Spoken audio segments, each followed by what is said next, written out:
Hello and welcome to Podcast of Lincoln Geek. I'm your host, the podcaster general, the Dan Face. And this is Podcast of Lincoln Geek. This is our little show about board games and random geeky stuff. I'm joined by my regular friends and regular co-hosts. We have Pete the Collector. Say hello, Pete. Hello, Pete.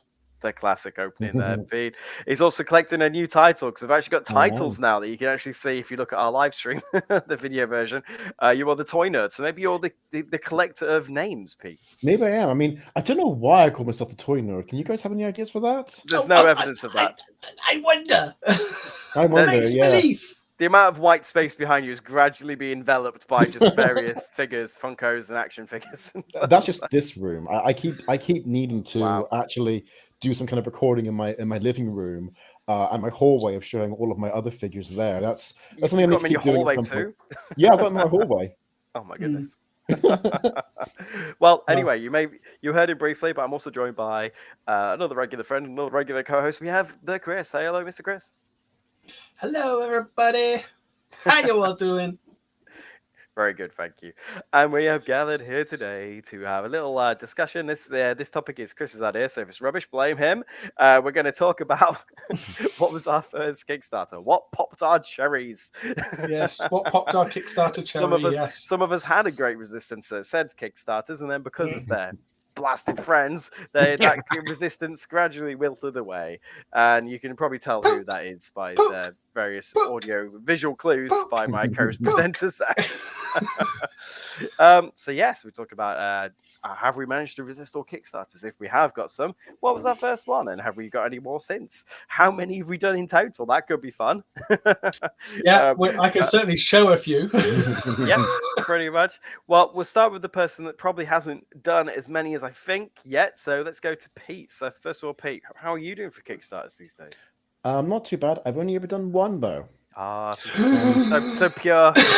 Dum dum dum. So mine's got a bit of a story to it. So I'm actually one of the 5 people in the world who actually bought a Wii U, and I thought the Wii U had some really, really good cult classic games on it. One of which was the wonderful 101. I actually bought my copy secondhand, and I wish I had bought it firsthand because to give the game an actual extra sale. It's very much like this Power Rangers Tokusatsu Super Sentai inspired game where you play a team of colorful heroes trying to save the world. Really, really good fun game made by Platinum and Hideki Kamiya, I think is how you pronounce his name, which are a fantastic developer and a fantastic company. So very much a game I wanted to support. But because it was on the Wii U, and like I said, 5 people in the world bought only one. 5 people bought one. Yeah. That's interesting. I've never really thought. Is that true? Is it only 5 people bought a Wii U? I think something like that. I think we may be under exaggerating a little bit. I think it's like maybe 15 million. But is that like the worst selling Nintendo console? I think at bar the Virtual Boy, I think it was. Yeah, but comparatively, the number of sales for the Wii U were pretty low, but they still sold more than 5. Yeah, it sold more than 5. Yeah, I think maybe 6. 890,000 units were sold in 6 weeks. Ah, Oh, thank you, Mr. Chris, in the internet corner there. But yes, so like I said, I think a bunch of the Wii U games have thankfully been ported to either the Switch or other consoles. There is one that I'm still hoping would get ported, though it seems to have passed that. And thankfully, Wonderful 101 was one of the games that got ported. There's a lenticular cover. I apologize if that's caused anyone weird visual things. It hurts to look up, to be honest, myself. But I think because of the game's poor sales, cult classic status, and maybe part ownership with Nintendo, I don't fully understood the rights thing. Platinum had to basically do a Kickstarter to effectively fund the remaster. And I was like, I like Wonderful 101. I want to see Wonderful 101 on other consoles. So I was like, fine. I went for the very, very, very basic, bare minimum one. I think my name is in the credits. Really? I will admit, the Wonderful 101 is very much a game built for the hardware. It's designed basically to like switch between different characters. You have to draw different shapes on the Wii U touchpad, which I found to be a bit tedious. And when they ported it to other consoles, because they obviously don't have the same dual screen that the Wii U had, they have to sort of try and compromise, and it makes the game just a little bit more awkward to play. So I'll admit I've not played it as much as I thought I was going to.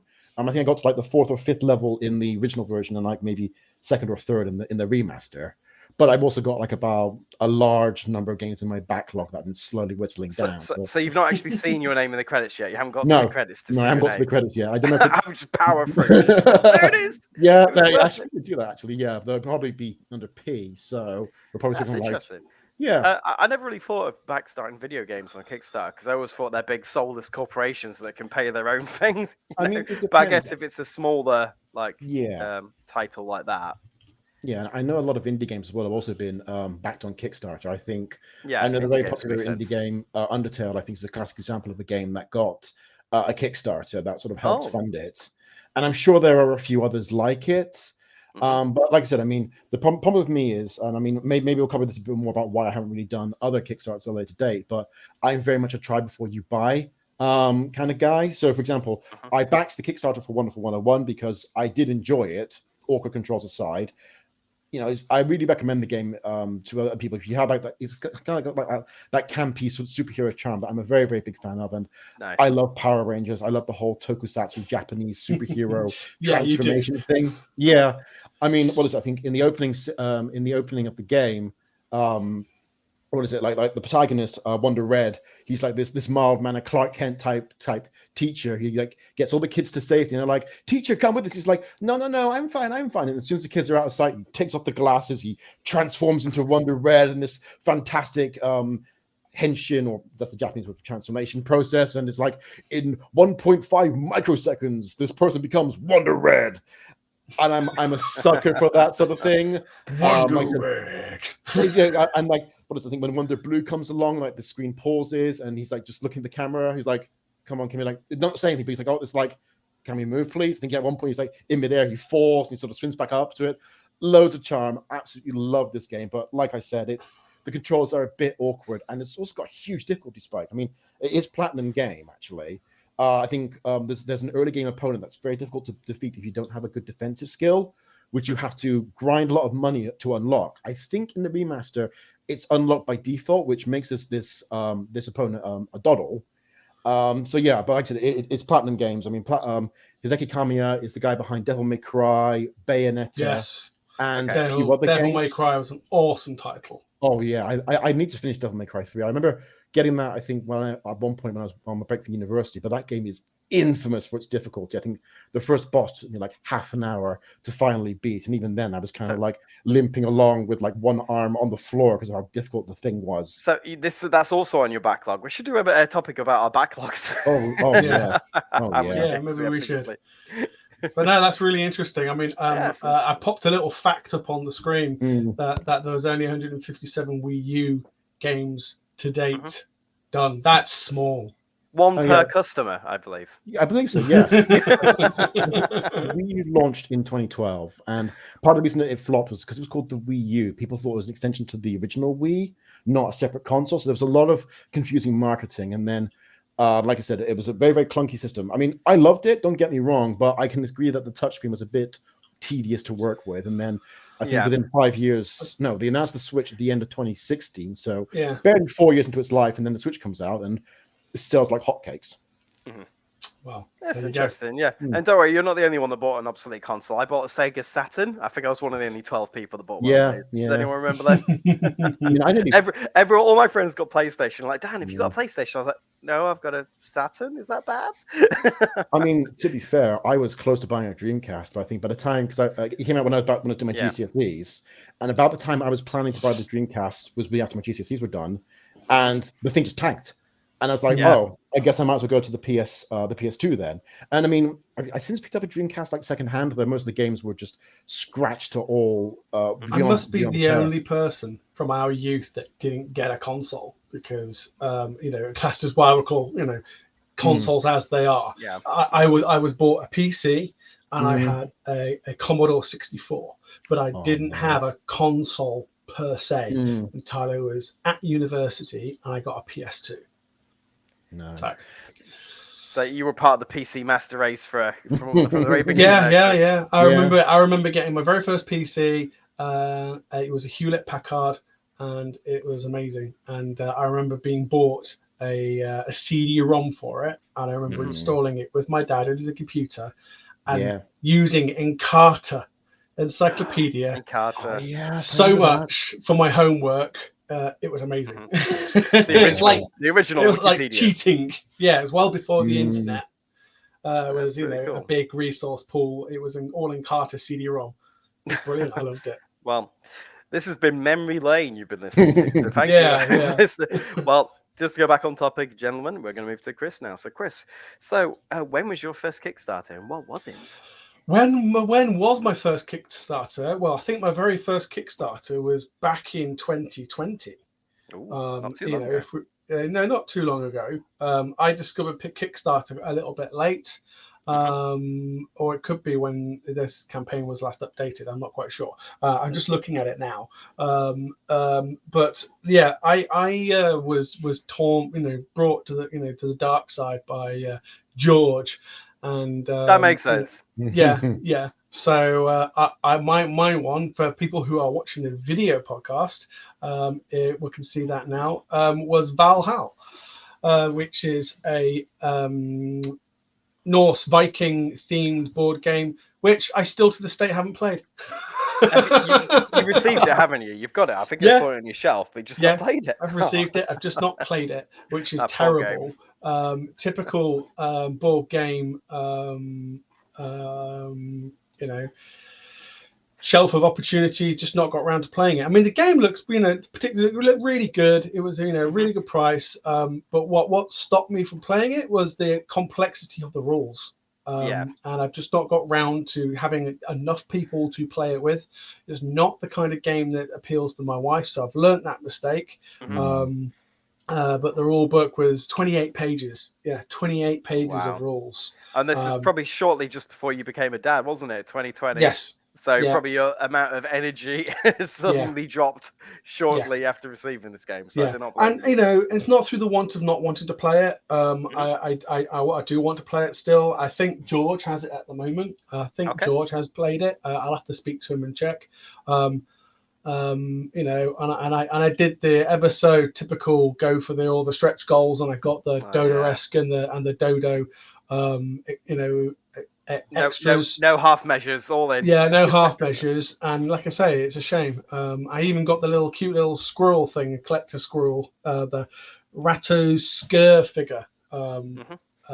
But it was an expense.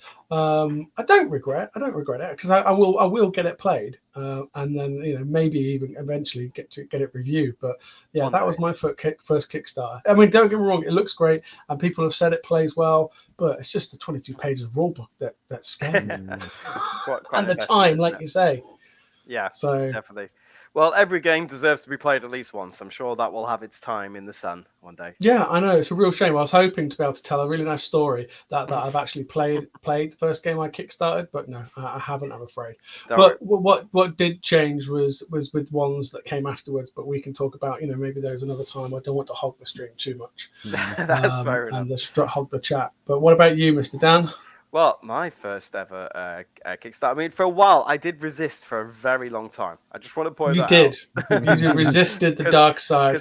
Since I had my first kid, I just realized I'm not going to buy games because they'll just sit on my shelf of shame. Sorry, I'm a bit more pessimistic than you, Chris. The shelf of opportunity. They just sit on there gathering dust, and it just depresses me. So I've tried really hard not to buy them. But then, as my first kid got a bit bigger, a bit more independent, I started to see a light at the end of the tunnel, a bit of hope.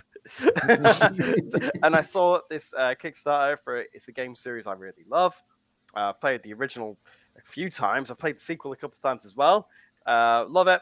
It's called The Last of Us, and I saw the board game of it. I was like, "Ooh, fancy!" So I will add that to the stream if I can figure out how. Just click add. Yep, that's fine. I can do the techie stuff. That's sorted. So it was just a really cool looking game. It's kind of by the Escape the Dark people. What's the company called? Oh, it's oh my god, it's gone from my head. We interviewed them at UK Games Expo. Yeah, you spoke to them, didn't you? Stop moving the mouse. Scroll down. Scroll down slowly. We're a professional outfit here, people. It doesn't actually say the name on the Kickstarter. It will do. It's they made the Dark Sector. That's it. Oh my god. Go ask the internet, Chris. Well, I'll show you. No, I'm determined. Keep going. It'll come to me. Well, it's by the people that made Escape the Dark, and I'm doing a Yeah. quick scroll of the Kickstarter here. They did originally do Escape the Dark Sector first. They've got a really interesting art style. I don't know if you guys can see it. It's all nice and Yeah. black and white, and it's just really cool, like original artwork of the characters from the game. It's just some really awesome kind of atmosphere to the game. You've got Yeah. loads of references to the game, like you've got bottles that you can throw at the zombies and stuff, and bricks and stuff. And I just figured it looked awesome, and I did splurge a little bit. I got the collector's edition here because it comes with some really awesome miniatures. I've kind of got them on there. So there are loads of the iconic characters from the game series. If anyone's familiar with like the Uncharted kind of games, it's just like that, really. You know, it's kind of those kind of characters. So it's kind of really well-rounded characters in this kind of quite a thrilling setting. And the zombies look badass too. So I saw this and my resolve did snap. In the interest of fairness, I would probably have caved sooner because I did actually see another game called Final Girl, which I've talked about a few times. Unfortunately, I missed the Kickstarter on that. That I would have got if I saw it in Kickstarter because it is a solo game. And primarily, that's what I play at the minute. Since the end of the world and having children, it's a lot harder to get actual in-person games nights at the minute. So I just play, if I do get a game, it's usually a solo game. If a game has a solo variant, that's a massive plus for me at the moment. So I ended up buying Final Girl in retail. So I've been kind of bargain hunting for any retail copies of that instead. But my first official Kickstarter, and I haven't done that many, I've only done 3, was The Last of Us. And the answer to our earlier question was Fiendbomb. Thank you, Chris, for the internet research there. You actually played this game, didn't you, on the Expo? Did you play it? It's so good, and Oh, it was just good. it was just a prototype version without any of the fancy graphics. None of the fancy miniatures. It's just so clever, really, really good and dramatic. And you know, do you split up? Do you not split up? We didn't, because let's face it, when there's zombie apocalypse, what do you not do? You don't split up. The golden rule. The golden rule 101. And we didn't split up, and we made it to the you won. final well section. We beat the game just you beat the just mushroom about zombies. survived. Well done. No, it was really, really, really, really good. I absolutely loved it. And I loved just winding up down that I played the game. It is backed. I will have vengeance. What's that from? I'll buy along blog. Yeah, I will have vengeance. Yeah, possibly. Yeah, I mean, I was going kind of. I've been rewatching a bit of Sweeney Todd recently, so I just remember this. I'm sure it's Dr. Horrible sing along blog. I don't know. I'm sure we'll get lots of angry comments correcting us there. That line might be in there. It's been a while since I've seen Dr. Horrible. Same. I appreciate the reference there, though, Chris. How can I get revenge? Shall I buy Valhalla and play it before you do? Yeah. So yes, anyway, so for the folks at home or wherever you're listening to this, my first Kickstarter was The Last of Us. I actually purchased this I think it was before my wife was pregnant with our second child, so I was like, oh, I've got expendable income. So that was my first big Kickstarter. Though I tried to be a bit more restrained after that point. Well, we'll go back to Pete. I believe you've got something else to talk about, haven't you, Pete? Yes. So, as I said, because I tend to be very much a try before you buy kind of person, a lot of Kickstarters, particularly board game Kickstarters, just don't quite appeal to me. Also, there's the fact as well as like the whole shelf of shame. That another pessimist. Another pessimist. You're outnumbered here, Chris. Yeah. Obviously, distance means I can't just pop round Dan's. I mean, I can pop round Dan's, but it's pretty much like an entire morning trip to get there. And of course, I assume that he's got the afternoon free himself. And obviously, with 2 kids, that might not be doable. And obviously, I do, of course, have friends here that will play board games with, but.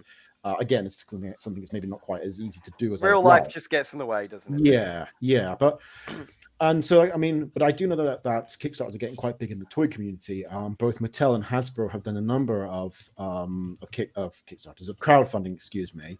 And some of them have had very, very mixed responses. Like I think some of the Star Wars and Transformers crowdfunding that Mattel Hasbro's done, I think they've definitely been funded, but I know they tried to do like this really elaborate Ghost Rider set about a year, 6 months back that ultimately flopped. It didn't help that they chose one of the more newer, more obscure Ghost Rider characters.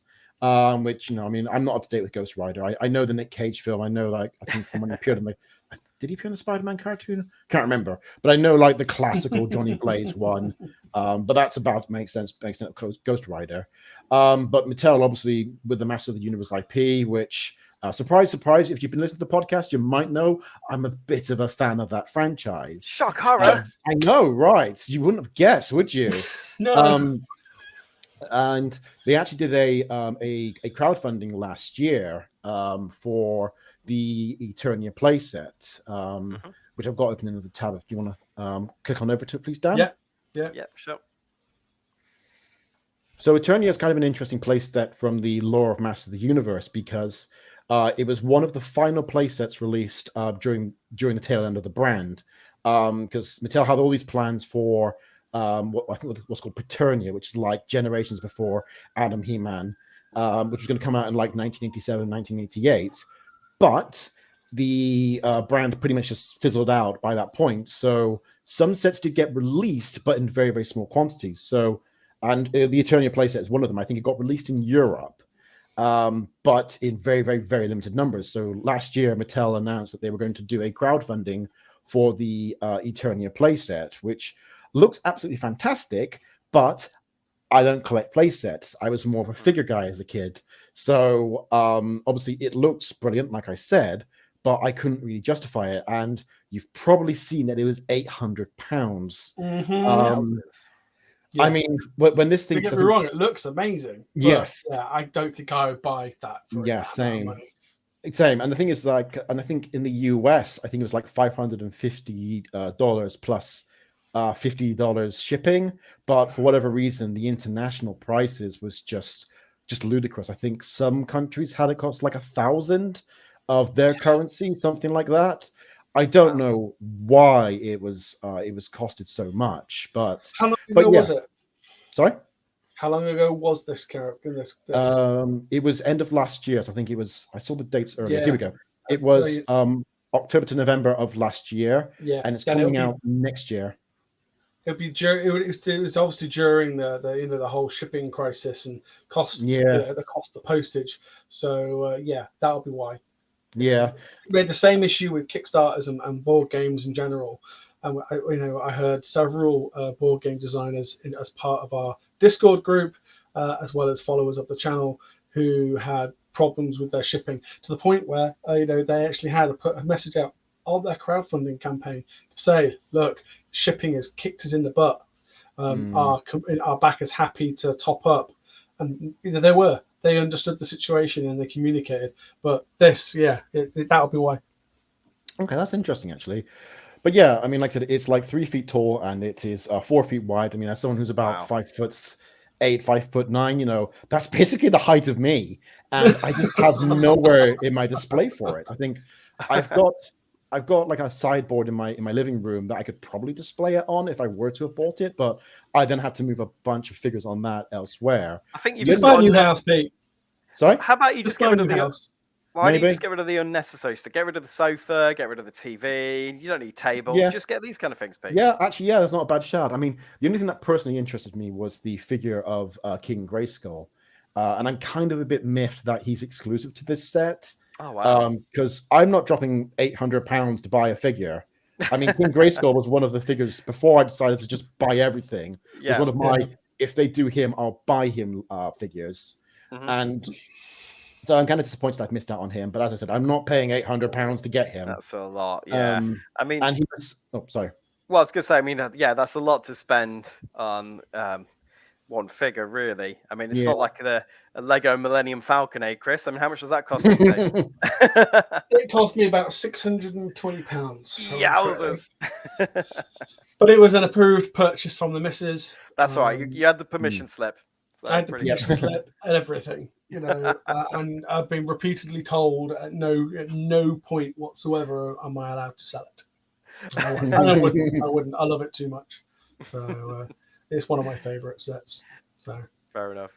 Yeah. Well, not just that though, but the figure was only available with for the first week. So if you didn't, so if in theory, you sort of thought, oh, I might want to get this, but I can't justify it until after payday, which is like say 2 weeks later, you missed out on him. I think the goal was if they hit 10,000 backers, they were going to have him, but as those that can see my screen can see, they never did. And yeah, like I said, £800. I mean, what was it? I think about a month prior to when I got this, I had had the blinds redone in 4 of my rooms, and that came to about £600. And it's not as fancy as as a figure, but it's more practical because it adds value to my house in theory. And yeah, like I said, I just couldn't really justify it, and it's a shame. But yeah, and that's I think the other problem I have is they want when I'm unsure about the item, do I really want to drop anywhere upwards of £100 on something that's not just expendable cash, is it? It could go on like that's DIY money. That's money I could use to get other things fixed because I would like to get my kitchen redone. I've got a shed door that needs to be refitted. Oh, Pete, you've become an adult. I know. What's happened? I mean, granted, that's not to say, I'm probably going to be dropping about, 100, £120 on 4 figures of Masters of the Universe within the coming month. But you've probably spent more than 800 in total. I assume. Oh yeah, absolutely, yeah. But those are figures that I know I want for my collection. I've seen them and I go, oh yes, I really, really want that one. And I mean, one plus side is there are other figures of this version of King Grayskull that are out there. So, and one cool thing about Mattel is that their figures, even though they're different styles, the heads and the hands are interchangeable. So I could, in theory, buy the figure from one line, and then kit bash him with like another figure of a similar skin tone to make I like an Origins version. But that also, I think it also requires a bit of painting, which I'm not really good at. So it's kind of like a maybe, but it is what it is. Oh, that's really interesting, Pete. But yeah, like I said, but unlike I said, obviously the fact I don't collect play sets because I don't really have much nostalgic attachment to it. It's like even if it's like say 200 quid, I still would have been. I don't need it because I've not bought Castle Grayskull. I've not pre-ordered Snake Mountain because I never had them. I had the figures, and that's what I'm interested in. Yeah, it's some things when the price tag is that high, just it alienates most of the customer base, isn't it? I mean, it's just not practical for the average person. To just throw out 800 quid on kind of a collector's item like that. It's kind of like the same. It's the same problem, like the Disney Star Wars hotel they tried to do, where you pay like £2,000 or something for a weekend stay, and it looked really cool there, but it just not many people can afford that, especially these days with the energy crisis and bills and everything. Who can afford that kind of money? So I think they're closed down. Can. I don't know. I don't know if it some has can. Some can, but they're like obviously where money's not really an issue. Where the majority of people can't afford that kind of. Exactly. Yeah. Well, you say that, but then people justify things. It's like me. I justify board games and little bits of Lego here and there because I don't drink massively. I don't smoke. I don't. Well. Splurge money on those things that some people everyone needs some kind of vice or something. Just you can't just be 100% sensible with every purchase. What kind of fun? What would life be? What's life about? Yeah, what's life about a few little luxuries? But the key is just kind of moderation, isn't it? You just do kind of small to medium purchases every now and again. You just don't spend thousands. Just don't spend hundreds on a game you don't play. Exactly. Well, just before we run out of time, Pete, unless there's anything else you wanted to add, I think we'll move on to just the final bit of the conversation. No, that was all I wanted to say. Actually, no, there is one thing. There was actually another Mattel Creations Kickstarter card thing they did a few weeks ago. That was for Jurassic Park or Jurassic World, technically. Oh, cool. But initially, international customers were denied. So if I wanted to do it, I couldn't have done it. I think the original plan was, if we hit our goal of 5,000, we will open up to international customers. Yeah. But I think after about a week or so, I think they just did it anyway. I will admit, I only really followed it when I heard they're blocking international. What's all this about? And watched a few videos by toy channels like Mega J Retro, I think his name is. But after that, I was like, oh, that's kind of rude, and sort of just kind of like dipped out of it. But they have seemed to have changed their mind from what I gathered, but obviously, is this like a precedent that we may have to worry about in the future? But We'll see. We'll see. Yeah, we'll see. Interesting. Cool. Interesting. Well, just to go back to board games briefly, I thought it would just be a nice way to end the conversation. Just by Chris, do you know how many Kickstarters you've actually done, and what was your latest Kickstarter? Did you know that? Top of your head? Okay, hang on a second. Let me just check. I'm putting him on the spot here. While Yeah, you're thinking about it, I can cover mine. Yeah, go on then. So I have done 3. So I'm still quite young in the whole Kickstarter crowdfunding process. I've only done 3. My second one was George's fault because I hadn't heard of it till he mentioned it. But the Facade games, who did like games like Salem, where you got like the cool book boxes. Yeah. I didn't even know about the others until you mentioned it, and then I looked it up and I was like, oh no, bye. Just because they look so awesome on the shelf. And the ones I got have a solo mode as well, so they're pretty cool. And the last one was because unfortunately I'm hitting my 40th in about a month's time, so I felt like I needed a present from me to me for morale reasons, so I splurged and got the fancy collector's Firefly board game. Oh, you did it. You did. I know. I'm gonna justify it though, because I've got the base game, which is now out of print. So I figured as soon as I get the fancy collector's one, hopefully I can sell the base game and recoup some of that money back. I've already made a bit of it back because I did have the game mat, which I got when I planned to get the expansions, but unfortunately then the end of the world happened and whatever, kids and all that kind of stuff. So basically I had this game mat and I didn't have any of the components to play on it. So I managed to sell that because that was also out of print. So I made back a bit of money on my purchase there. Nice. So being sensible. Well, that's me. They're my 3. So Chris, what about you? Right, so just so this is interesting, so are you including ones we've just backed because we believe in it, or we are talking about backed where we're claiming a reward? Oh, so you mean like just like the minimum pledge, like a £1 pledge, just to show your support, that kind of thing? Yeah. I mean, if you've got both those stats, it might be interesting. Okay. So I won't share my screen because some of it's got personal information. So if you've got it up there, take it off. No, you haven't. That's good. So the first one I've just recently backed because I believe in the project and they're great fans and supporters of Diary of a Lincoln Geek, which is Luddite by Cogito Ergo Meeple, which is a roll and write RPG. It was really good. We've got a full review on that on the website, but it can be a solo game as much as a team-based game as well, which is what really appealed. Cool. But I supported that because I believe in it. I also recently just along with a very big one, Shadowborn game. The cutie little one that I backed because it just looked amazing was Puffin Rush, which is an Arctic animal adventure game. Nice. And the first 100 backers got a special rate, and it did very well. So it was designed by friends of the channel. They Foul Play Games. It was his son that designed the game, and I thought, there you go, support it. And it's for ages 5 and up. It looks really good. It's really cute, and the images and the graphics look really great. I can share that on screen. Actually, I've got it on screen now. How old was the son when he designed it? Are we talking like a young child or a young child? Yeah, young child. Nice. His son designed it, and he's had the art done. It looks great. Very nice and really cute. So it's just a simple little game. It's got little owls and all sorts, puffins, and the different reward levels look really good. So it just I thought that deserved backing. Young minds, young designers. That's good. And I thought, no, that's me all over. That's what we're about. So we backed it. That's cool. Well, just in summary then, so how many in total do you think you've done, just out of interest? I can tell you exactly, so bear with me.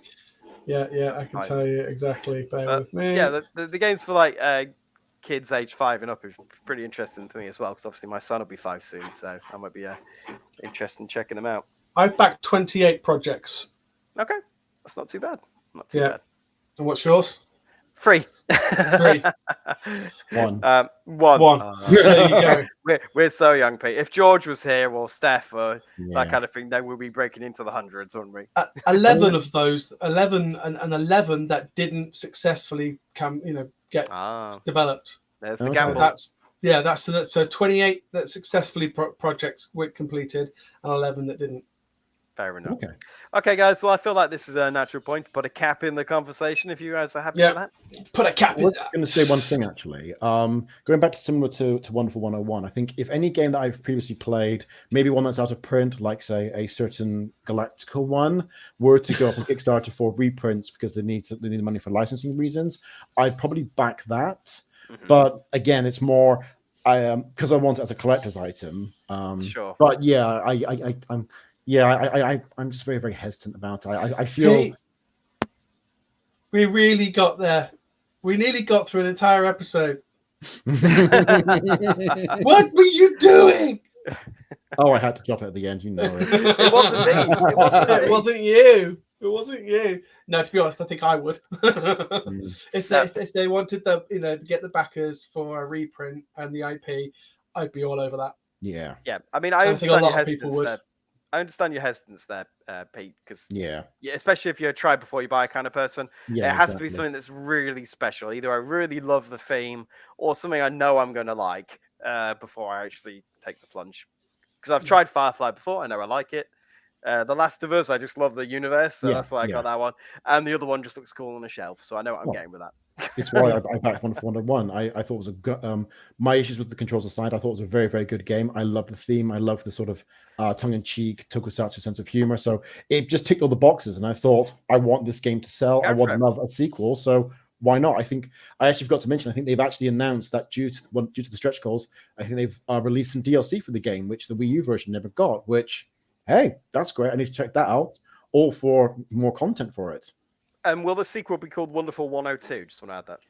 Potentially, I don't know. If I was only joking. So if it is, that's great. I assume so, but I don't think one's ever been announced. I don't know how well. Well, I know this did well, but I don't know how well it did. If it's got like enough to warrant a sequel. Fair enough. But yeah. Okay, guys. Well, I'm gonna stop the conversation there because otherwise it's Muggins here that needs to edit all of it. I'd like to thank you for your comments as always. Thank you to my regular friends and regular co-hosts. Thanks, guys. Always good talking to you. I'd like to thank anyone at home listening to our little show or walking the dog, doing the dishes, whatever you're doing. Thank you for listening to our little show about board games and random geeky stuff. And we have the main plugger here, so go for it, Chris.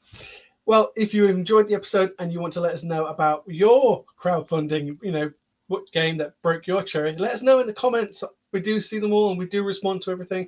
But of course, you can also watch this back at any time by checking out DOALG.co.uk. And of course, we have a very active and popular Discord channel, so you can hop on there and talk to us about your games as well.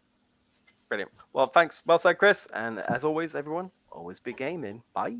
Keep gaming. Bye.